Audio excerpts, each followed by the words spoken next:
আসসালামু আলাইকুম রহমতুল্লাহ।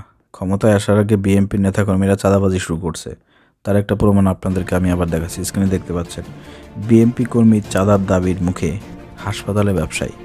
ঘটনা একটু বিস্তারিত না বলে আপনারা বুঝবেন না, অনেকেই ভাববেন যে মানে বিএনপিকে নিয়ে অপপ্রচার চালানো হচ্ছে। না, ঘটনা সত্য প্রিয় দর্শক।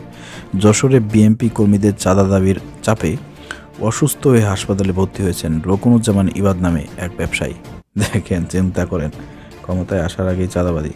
মঙ্গলবার 10 ডিসেম্বর সকালে চাঁদার হুমকির পাবার পরেই নিজ বাড়িতে অসুস্থ হয়ে পড়েন তিনি। পরে চিকিৎসকদের পরামর্শে দ্রুত খুলনার একটি বেসরকারি হসপিটালে ভর্তি করা হয় তাকে।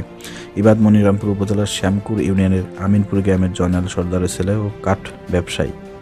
আচ্ছা, ভুক্তভোগী যেটা বলেছে আপনাদেরকে, ভুক্তভোগী ইবাদের পরিবার জানায়, শ্যামকুর ইউনিয়ন বিএনপির সাংগঠনিক সম্পাদক বুলবুলের অনুসারী মিজান, রিপন মোল্লা ও মশিয়ার মোল্লা কিছুদিন ধরে ইবাদের কাছে চাঁদা দাবি করে আসছিল।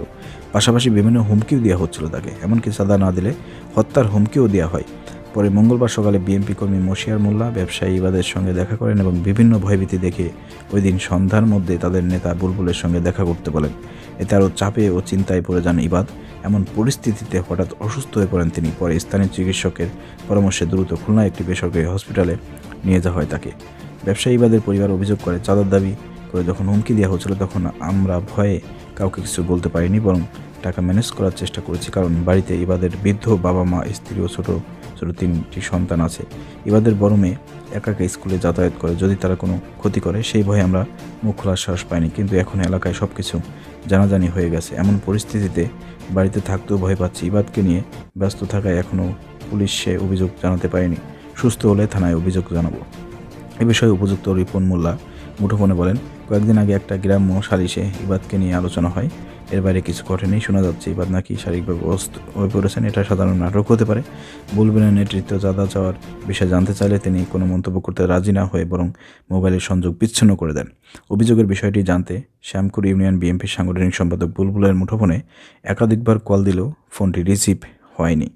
তবে মনিরুম উপজেলা বিএনপির আহ্বায়ক অ্যাড শহীদ ইকবাল হোসেন কালবেলাকে বলেন, আমি এই বিষয়ে এখনও কিছু জানি না, খোঁজখবর নিয়ে দেখব।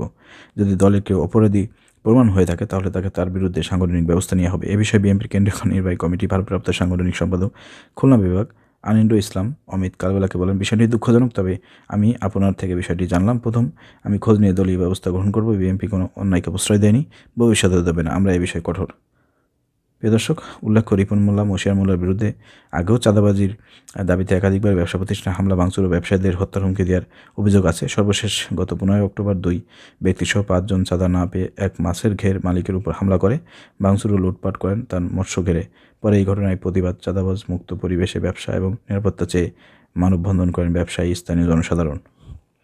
এরা যে চাঁদাবাজ এবং চাঁদাবাজি করে আসতেছে সেটা পুলিশ প্রশাসনও জানে, সাংবাদিকরাও জানে, স্থানীয় লোকজনও জানে। এবং এরা যে বিএনপির পাওয়ারে এখন করতেছে, 5 আগস্টের পরে কিন্তু শুরু হয়েছে। তো এই যে তারেক রহমান যে বিএনপিকে নিয়ে স্বপ্ন দেখতেছে আগামীতে একটা সুন্দর বাংলাদেশ গড়বে, তো এইসব চাঁদাবাজ যদি বিএনপির দলের মধ্যে ইনভলভ থাকে, বিএনপির ক্ষমতা পদকে ব্যবহার করে এইভাবে চাঁদাবাজি করে, তো বিএনপির নামগন্ধ তো ডুবে যাবে না। তারেক রহমান সম্ভব বাস্তবায়ন হবে না। অতএব এখানে কেন্দ্র থেকে ব্যবস্থা নিতে হবে এবং এদেরকে গ্রেপ্তার করতে হবে। পুলিশ প্রশাসন কী করতেছেন আপনারা? স্বাধীন বাংলাদেশ, পুলিশ প্রশাসন আপনারা কী করেন? পুলিশ প্রশাসনও অসহায় হয়ে গেছে এসব নেতাদের কাছে, কারণ এসব নেতারা বর্তমান থানা চালাচ্ছে এসব আপনার নেতারা। তো কী করবে তারা বলেন? তো আমরা দেখতে পাচ্ছি এক ফ্যাসিবাদের উৎখাত হয়েছে, আর এক ফ্যাসিবাদ ক্ষমতা আসার জন্য তারা আগের থেকেই ফ্যাসিবাদী কায়দায় চাঁদাবাজি শুরু করছে। ক্ষমতায় আসার আগে চাঁদাবাজি, ক্ষমতায় আসলে পরে কী করতে পারে এই বাংলাদেশকে আপনারা?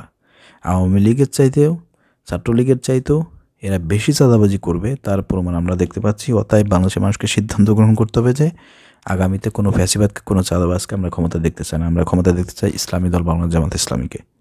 যদি ক্ষমতায় না আনতে পারেন, টের পাবেন ফ্যাসিবাদ কাকে বলে, কত প্রকার কী।